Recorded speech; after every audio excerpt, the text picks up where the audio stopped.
नमस्कार दोस्तों, welcome you all again to our channel and to the most comprehensive and to the point lecture series on Indian economy. दोस्तों, आपकी demand को सुनते हुए I have made this video for you about the challenges in the Indian economy, current challenges in fact you can say. दोस्तों, इस lecture को मैंने इस फॉर्मेट में बनाने की कोशिश की है एज पर योर डिमांड कि आप सीधे आंसर फॉर्मेट में इस आंसर को, इस डायग्राम को अगर देख लेंगे, टेलीग्राम चैनल के थ्रू जाके आप इसको सेव कर सकते हैं अपने पास, तो डायरेक्ट एक आंसर फॉर्मेट में आपको एक पूरी चीज में इलैबोरेट करने की कोशिश करूंगा। सबसे पहले उठा लेते हैं एग्रीकल्चर सेक्टर को। बहुत शॉर्ट, बहुत क्रिस्प होने वाला है वीडियो। एग्रीकल्चर सेक्टर को सबसे पहले उठा लेते हैं। यहां पे बात करते हैं इंस्टीट्यूशनल और इंफ्रास्ट्रक्चर पैरामीटर्स पे, और फिर बात करेंगे पीपीई पे। दोस्तों, इंस्टीट्यूशनल फैक्टर्स में अगर बात करें तो फर्दर इसके दो डिवीजन होंगे। बेसिकली क्या पढ़ रहे हैं हम? Challenges in Indian economy. किसका चैलेंज पढ़ रहे हैं? एग्रीकल्चर सेक्टर का। कौन सा पढ़ रहे हैं? Institutional challenge. क्या होता है इंस्टीट्यूशनल चैलेंज? लैंड होल्डिंग और credit facility. Land holding, as you must know that 86% of our farmers have less than 2 hectare of land. मैं उम्मीद करता हूं आपको पता होगा, when you were reading about the green revolution, जब मैं आपको 5 ईयर प्लान पढ़ा रहा था, मैंने आपको ग्रीन रिवॉल्यूशन पढ़ाया था। मैंने आपको ग्रीन रिवॉल्यूशन पढ़ाते टाइम ये बताया था कि देखो क्यों जो छोटे फार्मर्स रहते हैं, they can't take the advantage of this type of scheme that is green revolution, क्योंकि उनके पास इतनी परचेसिंग पावर नहीं होती है, उनके पास इतने इक्विपमेंट्स नहीं होते हैं कि वो उस चीज का प्रॉपरली यूज करके उसका बेनिफिट ले पाए। इस कारण से ग्रीन रिवॉल्यूशन का जो मेजर बेनिफिट, जो सबसे ज्यादा बेनिफिट उठाया, वो ऑलरेडी जो बड़े बड़े फार्मर्स, एस्टेब्लिश फार्मर्स थे, उन्होंने उठाया। ये मैंने आपको समझाया था। तो इसी कारण से जो आज इंस्टीट्यूशनल प्रॉब्लम सबसे बड़ी हमारे एग्रीकल्चर सेक्टर में हमारे पास है और जो हमारे फार्मर्स के साथ है, it is about their land holdings. बहुत छोटी सी लैंड होल्डिंग रहती है। फिर दूसरी आती क्रेडिट फैसिलिटी। क्रेडिट फैसिलिटी मतलब जैसे अगर मान लो मेरा खेत है, अगर मैं चाहता हूं कि मुझे लोन मिल जाए, ठीक है। आपने सुना होगा बहुत बार कि फार्मर सुसाइड के केस में भी, जब मैंने आपको ये बताया था, जहां पे मैंने सुसाइड्स के केसेस जो हो रहे थे फार्मर्स के, उसको करंट अफेयर्स में डील करा था आपके साथ, उसकी भी आपको मैं लिंक नीचे डिस्क्रिप्शन में मेंशन कर दूंगा।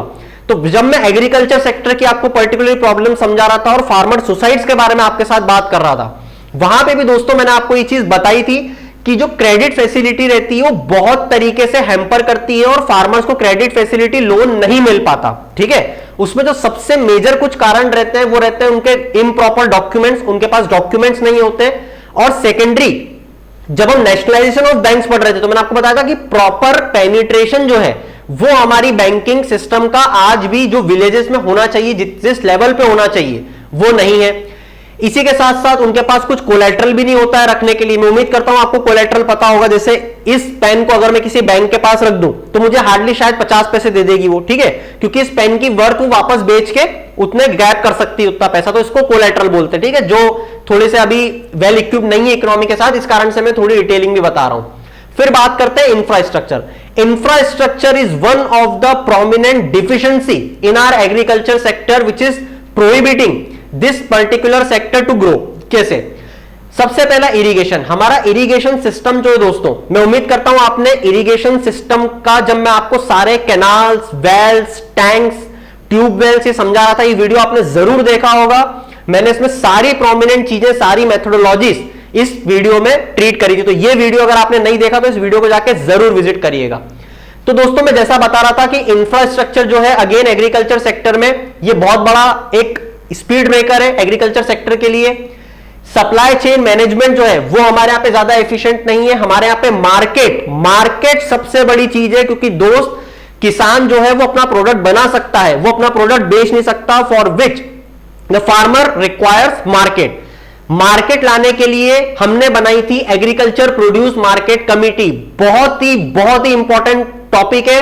इस पे ऑलरेडी एक वीडियो आपके लिए डिलीवर हो चुका है। अगर वीडियो नहीं देखा तो अभी के अभी उसको जाके देखो। एग्रीकल्चर प्रोड्यूस मार्केट कमिटी पे एक question definitely it will be going to कम।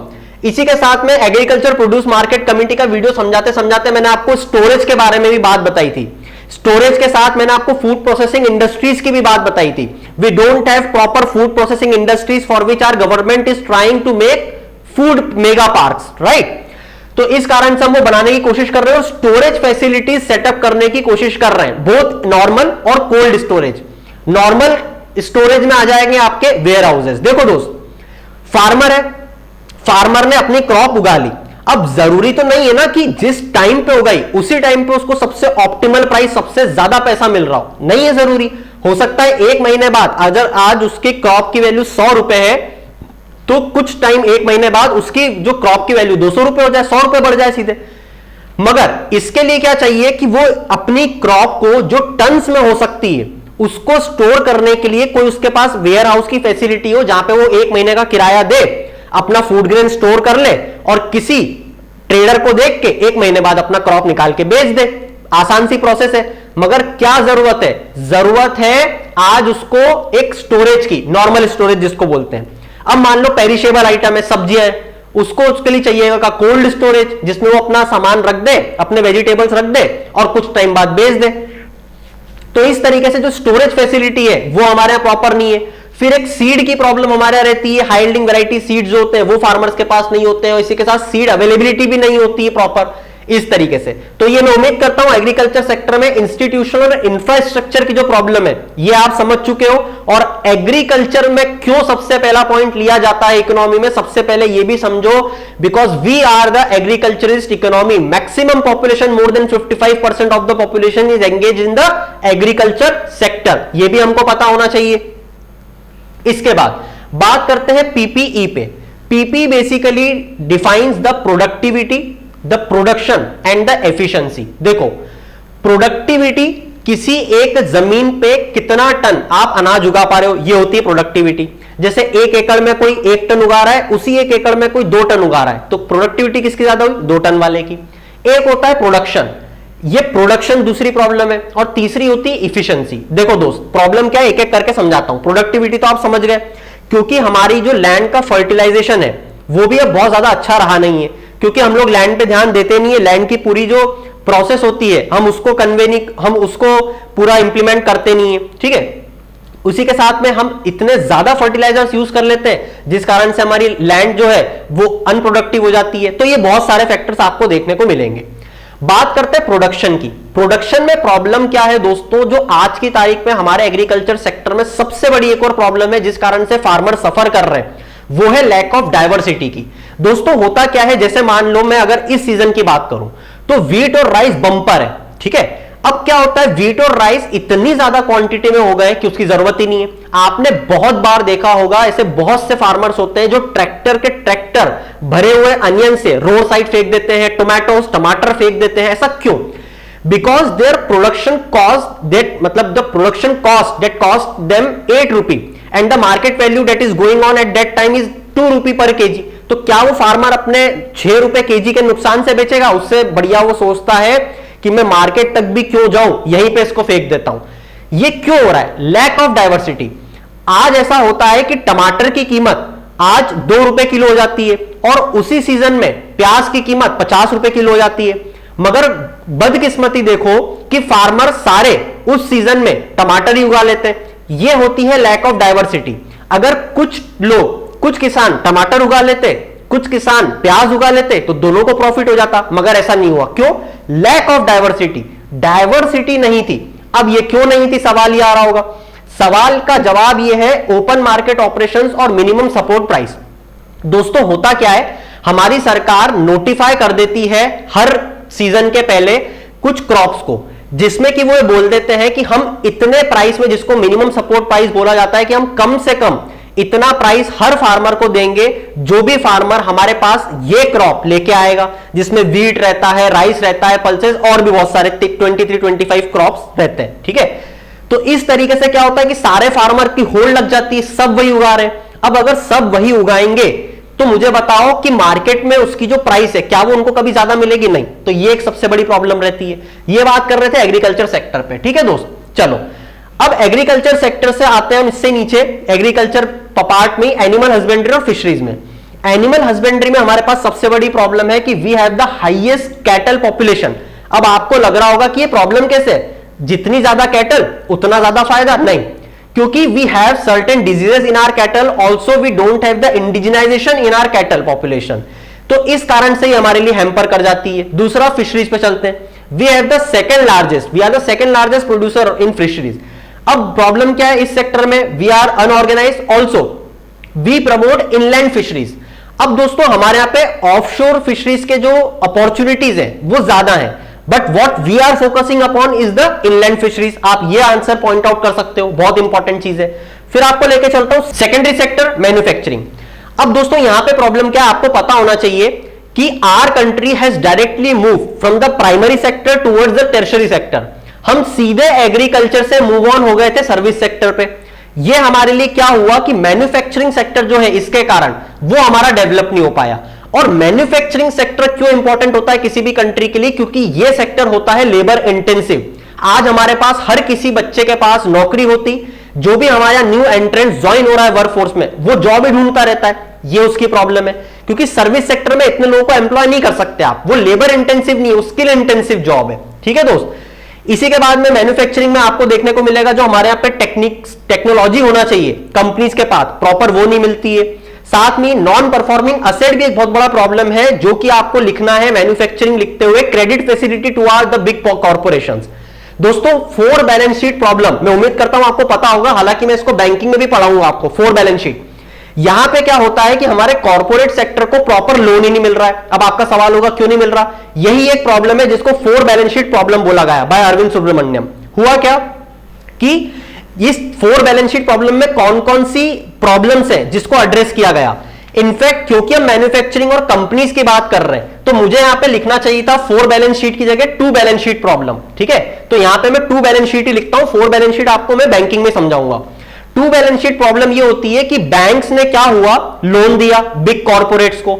अब गलती से उन्होंने बिग कॉर्पोरेट्स में लोन दे दिया विजय माल्या जैसे लोगों को। अब विजय माल्या तो आपको पता ही है, विजय माल्या पैसे लेके भाग गया, पैसा किसका गया? बैंक्स का। बैंक की बैलेंस शीट क्या हुई? डाउन हो गई। अब क्योंकि बैंक की बैलेंस शीट डाउन हो गई तो बैंक के पास पैसा नहीं बचा देने के लिए। अब रिलायंस जियो जैसी कंपनी बहुत अच्छा प्रोजेक्ट लेके आई, बहुत प्रॉफिटेबल प्रोजेक्ट लेके आई, मगर बैंक के पास पैसा ही नहीं है। तो रिलायंस की शीट का क्या हुआ? वो भी जो उसको रिन्यू के लिए पैसा चाहिए होता, जैसे रिलायंस जियो में उसने मान लो पहले 50,000 करोड़ रुपए लगा दिया, उसको 10,000 करोड़ की और जरूरत थी तो प्रॉफिटेबल में चली जाती, मगर बैंक से पैसा ही नहीं मिल पाया, इसकी बैलेंस शीट भी खराब हो गई। इसको बोलते हैं 2 बैलेंस शीट प्रॉब्लम। कॉर्पोरेट की भी खराब हो गई और बैंक्स की भी खराब हो गई। और कॉर्पोरेट की क्यों खराब हो गई? जैसा एक तो मैंने रिलायंस जियो का एग्जांपल दिया, और विजय माल्या भी तो भाग गया ना खाके, तो वो भी कॉर्पोरेट ही था, तो कॉर्पोरेट की बैलेंस शीट भी खराब हो गई। इसको बोलते हैं twin balance sheet problem. Bank की प्रॉब्लम बैलेंस शीट खराब हो गई, कॉर्पोरेट की बैलेंस शीट खराब हो गई। ठीक है, इस तरीके से। फिर बात करते हैं MSME sector. MSME is the most important sector in the manufacturing sector. क्यों बोल रहा हूं? Because more than 90% of the population is employed in the micro, small and medium enterprises. दोस्तों ये जो प्रॉब्लम से गुजर रहा है वो प्रॉब्लम देखो। सबसे पहले ये इसमें आज सबसे बड़ी प्रॉब्लम है ड्वार्फिज्म की। ड्वार्फिज्म क्या होता है? बोना। बेसिकली ड्वार्फ का मतलब बोना होता है। अब इसमें क्या मतलब है कि आज क्या होता है, हमारी गवर्नमेंट एमएसएमई सेक्टर को बहुत तरीके से स्कीम्स के थ्रू एडवांटेज देती है। तो हमारी जो आज एमएसएमई है जो बड़ी हो सकती है, अगर कोई कंपनी बड़ी बनती है तो ज्यादा लोगों को एम्प्लॉय करती है, बड़ी बड़ी टेक्नोलॉजीज अपने आप पे एम्प्लॉय कर सकती है, ला सकती है। मगर हमारी कंपनी जो एमएसएमई है उनको इतने एडवांटेजेस मिलते हैं कि वो बड़ा ही नहीं होना चाहती हैं, उनको लगता है कि हम छोटे ही अच्छे हैं। तो ये एक सबसे बड़ी प्रॉब्लम है। फिर ग्लोबल वैल्यू चेन, ये इस बार के इकोनॉमिक सर्वे ने हमको समझाया था, ग्लोबल वैल्यू चेन से हमारा एमएसएमई सेक्टर जो है वो आज कनेक्टेड नहीं है। मैं बताता हूं ग्लोबल वैल्यू चेन क्या है। जैसे आज चाइना में क्या होता है दोस्तों, आईपेल मैन्युफैक्चर होता है, असेंबल होता है, उसके बहुत सारे प्रोडक्ट्स बनते हैं, ऐसी सारी कंपनी की मैन्युफैक्चरिंग वहां पे होती है। ठीक है, तो हो सकता है कि हमारी कंट्री में भी कोई एक चीज एप्पल की कर पाते हैं हम, तो ये होता है ग्लोबल वैल्यू चेन से जुड़ जाना। जैसे आज हमारे यहाँ पे टेक्सटाइल इंडस्ट्री बहुत अच्छी है, उसको अगर हम जैसे अमेरिका की किसी कंपनी से टाई अप कर ले कि भैया डिजाइनिंग भी आप करो, सब बेचो भी आप, हम सिर्फ आपका थर्ड पार्टी काम करेंगे क्योंकि हमारे पास इतनी बड़ी लेबर फोर्स है, हमको डिजाइन दो, हम उसको बना के एज इट इज आपको दे देंगे। तो हमको क्या हुआ, हमारे लोगों को एम्प्लॉयमेंट मिल गई। तो इस तरीके से यहां पे ग्लोबल वैल्यू चेन से हम नहीं जुड़े, ये प्रॉब्लम है। फिर एमएसएमई में भी टेक्नोलॉजी की प्रॉब्लम देखने को मिलती है, और एमएसएमई के पास क्रेडिट फैसिलिटी भी नहीं होती दोस्तों। ठीक है, ये क्रेडिट फैसिलिटी बिल्कुल कॉर्पोरेट जैसी है। मैं उम्मीद करता हूं अभी तक आपको बहुत अच्छे से समझ में आ रहा होगा, मैंने जितनी भी प्रॉब्लम्स आपके साथ डिस्कस की है।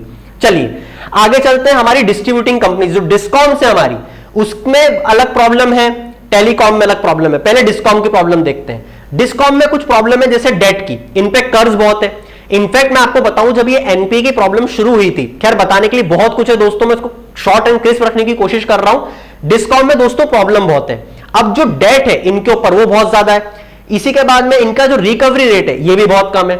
फिर टेलीकॉम में अगर देखें तो टेलीकॉम में अलग प्रॉब्लम है, जो टैरिफ वॉर चल रही थी, आपको पता होगा जियो 2 GB डाटा फ्री दे रहा है, वोडाफोन आया बोले आज से 4 GB, ये होता है टैरिफ वॉर, ठीक है, इतने कम में हम दे देंगे। फिर टेक्नोलॉजी जो है, हमारा टेलीकॉम सेक्टर आज जो कंपीट कर रहा है वो कर रहा है टेक्नोलॉजी पे, हमारे टेक्नोलॉजी इतनी एडवांस अभी भी नहीं है, ये एक और प्रॉब्लम है। फिर टैक्स की, आपको पता होगा वोडाफोन जैसी कंपनी बोल रही थी कि हम अपने ऑपरेशंस बंद कर देंगे क्योंकि आपके यहाँ पे जो टैक्सिंग पॉलिसीज है वो बराबर नहीं है, तो ये प्रॉब्लम है। इसी के बाद कुछ और यहाँ पे जनरलाइज प्रॉब्लम लिखी हुई है, ये जल्दी से डिस्कस कर लेते हैं, फिर आपको उस पे लेके चलूंगा जो आपके सामने यहाँ पे मेंशन्ड है। देखो सबसे पहली प्रॉब्लम इन्फ्लेशन। दोस्तों इन्फ्लेशन हमारे यहाँ पे ज्यादा है, ठीक है, पर्टिकुलरली अगर मैं बात करूं फूड इन्फ्लेशन की, जो आप देखते हो ना food inflation consumer price index में डबल डिजिट में हिट कर गया, तो it directly affect the economy, क्योंकि कंजम्पशन कम होना और बहुत सी ऐसे के फैक्टर्स चलते हैं। Climate change again affects the economy, क्योंकि जो हमको बहुत सारी पॉलिसीज इंप्लीमेंट हम कर सकते थे वो हम नहीं कर पाते, रिस्ट्रिक्शंस लग जाते हैं। फिर रीजनल इंबैलेंसेस, रीजनल इंबैलेंसेस क्या होता है दोस्तों, क्यों क्रिएट हुए, ये अपने आप में एक टॉपिक है। जैसे क्यों आज साउथ इंडिया इतना एडवांस है, क्यों नॉर्थ इंडिया या नॉर्थ ईस्ट नहीं है, देखो कुछ होते हैं geographical factors, north east mountainous region है। फिर कुछ होते हैं दोस्तों, क्योंकि जैसे ही हमने एफडीआई और एफआई अलाउ करा हमारी कंट्री में, जो सबसे पहले एफडीआई आना शुरू हुए वो साउथ इंडिया चले गए, तो इस कारण से आज वो वेल फ्लरिश्ड है। फिर उसके बाद वो कोस्ट लाइन के अराउंड है, तो इसलिए ज्यादा वेल फ्लरिश्ड है, ज्योग्राफिकल फैक्टर और ऐसे बहुत सारे फैक्टर है। तो regional imbalance again one of the impediments in our economic challenge. तो मैं उम्मीद करता हूं अभी तक आपको सारी चीजें समझ में आ रही होगी, ठीक है दोस्त। बात करते हैं एक्सटर्नल के बारे में, एक्सटर्नल सेक्टर। एक्सटर्नल सेक्टर में अगेन दो चीजें आएंगी, इंपोर्ट और एक्सपोर्ट। इंपोर्ट में क्या प्रॉब्लम है, we import major gold, energy, we pay for the energy. मैंने आपको ये कहां पढ़ाया था, बैलेंस ऑफ पेमेंट पे, जब मैंने आपको करंट अकाउंट डेफिसिट पढ़ाया था। फिर fertilizers we import and of course the financial goods. तो इस तरीके से दोस्तों क्या होता है, हमारा एक्सटर्नल सेक्टर जो है, फाइनेंशियल नहीं फिनिश्ड गुड्स सॉरी, तो इस तरीके से क्या हमारा पैसा बाहर जाता है। एक्सपोर्ट में हमारा मैन्युफैक्चरिंग बेस जो है ये बहुत ज्यादा अच्छा नहीं है, और जैसा मैंने बताया कि हम ग्लोबल वैल्यू चेन से डायरेक्टली कनेक्टेड नहीं है, ठीक है, तो ये अपने आप में एक और प्रॉब्लम आती है, we are not integrated with the global value chain. इसी के बाद में मैं आपको बताऊं एफडीआई और एफआईआई में अगर आप कंपैरिजन लिखोगे जब आप अपने आंसर में, तो ध्यान रखना कि हमारे यहां पे एफडीआई कम आता है। मैं उम्मीद करता हूं आपको अरविंद मायाराम की एफडीआई और एफआईआई की डेफिनेशन बिल्कुल पता होगी, अगर नहीं तो मुझे बताओ। अच्छा मैं खेल डिस्क्रिप्शन में मेंशन कर ही दूंगा, और अगर पता है तो कमेंट बॉक्स में बिना देखे लिख के बताओ, ठीक है। तो एफआईआई जो है हमारे यहां पे ज्यादा आता है, फॉरेन इंस्टीट्यूशनल इन्वेस्टर, बाकी ये अनस्टेबल होता है, एक सेकंड में पूरा पैसा निकाल सकते हैं। जैसे आपको पता भी होगा जब इन पे कॉर्पोरेट टैक्स लगा जाता हमारी निर्मला सीतारमण जी ने, तो 4 वीक में 20,000 करोड़ रुपए ले गए ये लोग, बड़े बदमाश है, ठीक है। तो एफडीआई और एफआईआई में ये फर्क रहता है, हमारे एफडीआई कम आता है। Then by looking at the external sector we have certain world WTO issues, World Trade Organization issues। मैंने आपको जब मैं वर्ल्ड ट्रेड ऑर्गेनाइजेशन पढ़ा रहा था बहुत इलेबोरेटली बताया है, उस वीडियो को जाकर जरूर देखना। वर्ल्ड ट्रेड ऑर्गेनाइजेशन पे मैंने पूरी सीरीज बनाई हुई है जहां पे I have talk with you about the agriculture problems and intellectual property rights. ये मैं यहां बिल्कुल भी इलेबोरेट नहीं करूंगा क्योंकि आपको वीडियो दोस्तों देखना ही पड़ेगा, ठीक है। फिर आता हूं आपको बैंकिंग सिस्टम पे लेके। बैंकिंग सिस्टम में ध्यान रखना, जो मैंने यहां पे ट्विन बैलेंस शीट प्रॉब्लम बताई थी कॉर्पोरेट और बैंक्स की, अब ये 4 में कन्वर्ट होने वाली है। अब बाकी की 2 कौन सी होती है, बाकी की 2 होती है, एक होती है एनबीएफसी और एक होती है रियल एस्टेट, ठीक है, रियल एस्टेट। ये मिलके बनाते हैं 4 बैलेंस शीट प्रॉब्लम। नोट कर लो, जॉट डाउन कर लो, लिख के आना है पॉइंट। बैंकिंग सेक्टर में बात करते हैं नॉन परफॉर्मिंग असेट्स की। मैं उम्मीद करता हूं एक चीज तो आप सबको पता होगी कि नॉन परफॉर्मिंग असेट्स कितना बड़ा हमारे लिए मुद्दा है बैंकिंग का। Now we have implemented certain wrong policies which Raghuram Rajan has deliberately condemned as this। मुद्रा योजना बोले जा रहे हैं वो मत दो भाई, लुट जाओगे। कॉर्पोरेट्स, उसके बाद में एग्रीकल्चर में इतने सारे हिडन एनपीए जो आपको पता भी नहीं होंगे। अगर आप बैलेंस शीट देखोगे दोस्त बैंक की, तो आपको किसान क्रेडिट कार्ड देख के समझ में आएगा कि हमारा बैंकिंग सिस्टम ऑलमोस्ट डूब चुका है, ठीक है। उसके बाद में financial inclusion versus balance sheet. अब दोस्तों होता क्या है, बैंक एक ही काम कर सकती है, या तो उससे बोल दो कि प्रॉफिट कमा के दे दो, या फिर उससे सोशल स्कीम्स चलवा लो आप। अब आप उनको बोलते हो कि जनधन अकाउंट खोलो, अब वो जनधन अकाउंट खोलेंगे या बिजनेस लेके आएंगे, बिजनेस लेके नहीं आएंगे तो बैलेंस शीट डाउन हो जाएगी, सोशल स्कीम्स नहीं खोलेंगे तो गवर्नमेंट उन पर प्रेशर बनाती है। ये प्रॉब्लम है सबसे बड़ी। तो इस तरीके से बैंकिंग में आपको देखना था। बात करते हैं फाइनेंशियल सेक्टर की। फाइनेंशियल सेक्टर में सबसे बड़ी प्रॉब्लम है असेट लायबिलिटी मिसमैनेजमेंट की। ये असेट लायबिलिटी मैनेजमेंट जो होता है ये मेनली है नॉन बैंकिंग फाइनेंशियल कंपनी और माइक्रो फाइनेंस इंस्टीट्यूशंस। अब नॉन बैंकिंग फाइनेंशियल कंपनीज क्या होती हैं और ये बैंक से कैसे अलग है, इस पे इंडिविजुअल वीडियो बना हुआ है, वीडियो को जाके जरूर देखना। इसी के बाद, और ये मैं क्यों बोल रहा हूं जरूर देखना, इसलिए बोल रहा हूं क्योंकि आप इस जो छोटा सा लेक्चर बनने वाला है इसको बहुत कॉम्प्रिहेंसिव वे में समझ पाओगे। ठीक है, हर चीज तो इस लेक्चर में समझा नहीं सकते अपन। तो असेट लायबिलिटी का मिसमैनेजमेंट एनबीएफसी, वो आप देख ही चुके हो एनबीएफसी क्या होता है। तो एनबीएफसी और माइक्रो फाइनेंस इंस्टीट्यूशंस में सबसे ज्यादा है। इसके साथ मैं आपको एक वीडियो और रिकमेंड करूंगा, जब मैं आपको IL&FS समझा रहा था, infrastructure leasing and financial services, which is one of the major non banking financial company which invest in the infrastructure projects which got a loss of around 98,000 crore rupees, जिसके लिए कि गवर्नमेंट बेल आउट के लिए, जब मैंने आपको IL&FS crisis समझाया था, मैं हर चीज बता चुका हूं, वो वीडियो जाके जरूर देखो। उसमें आपको समझ में आएगा कैसे म्यूचुअल फंड्स लिंक होते हैं, उससे आपको समझ में आएगा कैसे कमर्शियल पेपर लिंक होते हैं। ये सारी चीजें आप वहां पे देख पाओगे। इकोनॉमिक सर्वे में भी मैंने आपको पढ़ाया है एनबीएफसी फ्रेगैलिटी नाम के चैप्टर से, उसको जाके जरूर देखना। तो ये बात थी फाइनेंशियल सेक्टर में। चलता हूं आपको लेके दोस्तों लेबर फोर्स में। आज हमारे यहां पे लेबर फोर्स की सबसे बड़ी दिक्कत क्या है, आपको क्या लगता है? हमारे यहां पे स्किल डेवलपमेंट जो है, हमारे लेबर फोर्स के पास जो स्किल है दोस्तों, ये ज्यादा नहीं है। इनफैक्ट ये आज इस लेवल पे हम लोग आ गए हैं कि डेमोग्राफिक डिविडेंड, जो 16 से 64 की एज के लोगों को बोलते हैं, जो वर्किंग एज पॉपुलेशन होती है, इसको बोलते हैं डेमोग्राफी। इसको हम लोग पहले चेरिश करते थे कि अरे वाह यार, we have the largest demographic dividend in the whole world, ये हमको बैकफायर कर रही है। ठीक है, अब आज हम इससे बचने के रास्ते ढूंढ रहे हैं। तो क्यों करना पड़ रहा है? क्योंकि स्किल नहीं है लोगों में। ठीक है दोस्त, लेबर फोर्स में फिर देखने को मिलता है जेंडर डिस्पैरिटी। जेंडर डिस्पैरिटी, हमारे यहां पे वुमेन को कम पैसा दिया जाता है, फीमेल पार्टिसिपेशन कम है, इस तरीके की बातें। एग्रीकल्चर में फेमिनाइजेशन देखने को मिल रहा है। क्यों?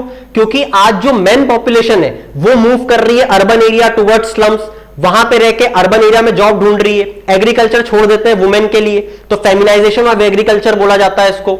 साथ ही हाई लेबर कॉस्ट। अब क्योंकि ऐसा हो रहा है, लोग एग्रीकल्चर या अपने गांव छोड़ छोड़ के बाहर जा रहे हैं, तो यहां पे प्रॉब्लम क्या आ रही है कि एग्रीकल्चर सेक्टर में जो लेबर रिक्वायर होती है, जैसे खेत काटने के लिए, बीज उगाने के लिए जो भी चीजें लगती हैं, उसमें कॉस्ट बढ़ गई, लेबर कॉस्ट। ये एक बहुत बड़ा फैक्टर होता है किसी भी एग्रीकल्चर सेक्टर में। ठीक है, इसी के लिए हमारे एपीजे अब्दुल कलाम जी ने एक प्रोजेक्ट भी चलाया था, providing urban amenities in rural areas, ताकि ये माइग्रेशन ना हो। मगर देखिए आज हम कहां खड़े। फिर आता है इनफॉर्मलाइजेशन ऑफ लेबर फोर्स। अब दोस्तों इनफॉर्मलाइजेशन क्या होता है, आपने देखा होगा बहुत सी कंपनीज में, जो कंपनीज रहती है ना, वो बाहर से कुछ टाइम के लिए, जैसे 2-2 महीने 3-3 महीने के लिए कुछ काम रहता है, तो कॉन्ट्रैक्ट पे वर्कर्स बुला लेती है। क्यों? क्योंकि अगर परमानेंट एम्प्लॉयज रखेगी ना, सेफ्टी प्रिकॉशंस रखने पड़ेंगे, लेबर लॉज मेंटेन करना पड़ेंगे, उनको बहुत सारे अदर बेनिफिट्स देना पड़ते हैं, जैसे ESI पे करना पड़ता है, बहुत सारी चीजें। ठीक है, प्रोविडेंट फंड एक्सेट्रा, इनके लिए कुछ नहीं करना पड़ता। इसी के साथ सेल्फ एम्प्लॉयमेंट जो है हमारे यहां पे वो भी बढ़ा है, इस कारण से इसको बोलते हैं इनफॉर्मलाइजेशन ऑफ लेबर फोर्स। मैं उम्मीद करता हूं आपको समझ में आया होगा। बात करते हैं इंफ्रास्ट्रक्चर सेक्टर के बारे में। Infrastructure is again one of the major challenge in our economy. कैसे?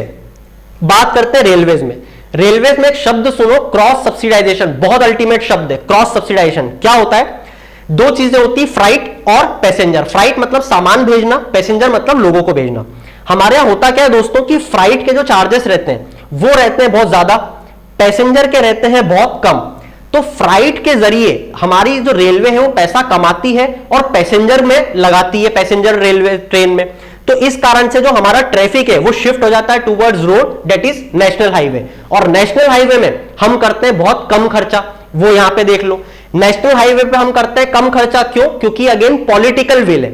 हम करते हैं खर्चा मेजरली प्रधानमंत्री ग्राम सड़क योजना में। ठीक है, क्यों? Political will, vote power. ठीक है, तो नेशनल हाईवे और स्टेट हाईवे में करना चाहिए था, मगर इस पे फोकस रहता है हमारा बहुत कम। अगेन बहुत बड़ी प्रॉब्लम है। बात करते हैं सिविल एविएशन की। सिविल एविएशन में दोस्तों, हालांकि देखो सिविल एविएशन में ये चैलेंज भी है और बहुत बड़ी अपॉर्चुनिटी भी है। मैं आपको बता दूं, आने वाले 10 साल में जो ये ओवरऑल मेंटेनेंस एंड रिपेयर का काम है ना, ये एक बहुत बड़ा $1 बिलियन इंडस्ट्री बनने वाली है, जिसमें हम ग्रास्प कर सकते हैं लेबर इंटेंसिव होती है। मगर देखो अभी क्या है, सिविल एविएशन में भी दोस्तों असेट लायबिलिटी का मिसमैनेजमेंट देखने को मिलता है। अब यहां पे एक सेल एंड लीज बैक करके चीज चलती है, बहुत बड़ी प्रॉब्लम है, समझने की कोशिश करो। क्या बोला मैंने? Sale and lease back. इसमें होता क्या है, जैसे मान लो एक विस्तारा कंपनी है, विस्तारा एक प्लेन खरीदेगी, इस प्लेन को दूसरी कंपनी को बेच देगी, जिस कंपनी को जो प्लेन बेचेगी वही उससे लीज पे ले लेगी, सस्ता पड़ता है। यह प्रॉब्लम क्रिएट कर देता है असेट लायबिलिटी मिसमैनेजमेंट की, क्योंकि कुछ टाइम तक जब वो उसको ब्याज या फिर जो पैसा देगी मतलब लेने के लिए उससे लीज पे, वो कुछ टाइम के लिए तो कम लगेगा मगर आगे चलते चलते बर्डन बन जाता है, जिस कारण से क्या होता है? Asset liability mismanagement. इसी के बाद सिविल एविएशन में जो डिमांड जनरेशन है बहुत कम है, इफिशिएंसी कम है, डेट जो है बहुत ज्यादा है, और ऑयल प्राइस का फ्लक्चुएशन सबसे ज्यादा अगर हिट करता है इंफ्रास्ट्रक्चर में तो वो करता है किसको? सिविल एविएशन को। ये सब आपको याद रखना था। तो this is all about the whole scenario about the challenges in Indian economy. उम्मीद करता हूं आपको बहुत अच्छे समझ में आया होगा। बात करते हैं पॉलिसीज के बारे में। क्या डिफिशिएंसी है पॉलिसीज में कि हमारे इकोनॉमिक चैलेंजेस को हम नहीं सस्टेन कर पा रहे और ओवरकम नहीं कर पा रहे? देखते हैं क्यों। कॉन्ट्रैक्ट एनफोर्समेंट बहुत बुरा है, कॉन्ट्रैक्ट को ही एनफोर्स नहीं करवा पाते हम। एंट्री एग्जिट प्रॉब्लम है। अब दोस्तों इस एंट्री एग्जिट प्रॉब्लम के लिए हम लोग लेके आए थे इंसॉल्वेंसी इन बैंक्रप्सी कोड 2016। सारफेजी एक्ट हमारे पास ऑलरेडी था मगर वो भी काम नहीं करते हैं, पूरे प्रॉपर नहीं इंप्लीमेंट कर पाए। लैंड एक्विजिशन की प्रॉब्लम है। आज अगर हमारे पास कोई कंपनी आ जाए कि 5000 एकड़ की लैंड चाहिए, हमको 10 साल लग जाएंगे, हम 5000 एकड़ नहीं दे पाएंगे। ठीक है, बहुत बड़ी प्रॉब्लम है। लेबर लॉस, हमारे यहाँ पे इतने लेबर लॉस फॉलो करना होते हैं किसी कंपनी को कि या तो वो काम कर सकती है या लेबर लॉ को फॉलो कर सकती है, बहुत बड़ी प्रॉब्लम है। बैंकिंग सेक्टर एनपीए से जूझ रहा है, क्रेडिट फैसिलिटी अवेलेबल नहीं करवा पाता। मिनिमम गवर्नमेंट, हमारे मोदी जी चिल्ला चिल्ला के बता रहे हैं मिनिमम गवर्नमेंट मैक्सिमम गवर्नेंस की तरफ बढ़ना है मगर नहीं कर पा रहे। ठीक है। डिसइन्वेस्टमेंट, डिसइन्वेस्टमेंट पे मैंने पूरा लेक्चर बनाया हुआ है। सारी चीजें बीपीसीएल से profit selling, profit taking, PSU से लेकर हर चीज उसमें मेंशन है, वो वीडियो जाके जरूर देखना। And in the end agricultural policies and of course the global challenges. अब ग्लोबल चैलेंजेस क्या है ये आप लोग मुझे नीचे कमेंट बॉक्स में बताओगे। So this is all about the challenges of Indian economy. मैं उम्मीद करता हूं आपको लेक्चर बहुत अच्छा लगा होगा, आपने बहुत सी चीजें समझी होंगी। And of course this video is on your demand, तो लाइक तो कर ही देना और शेयर भी करना अपने फ्रेंड्स के साथ। In the end keep shining, have a good day, thank you for hearing us.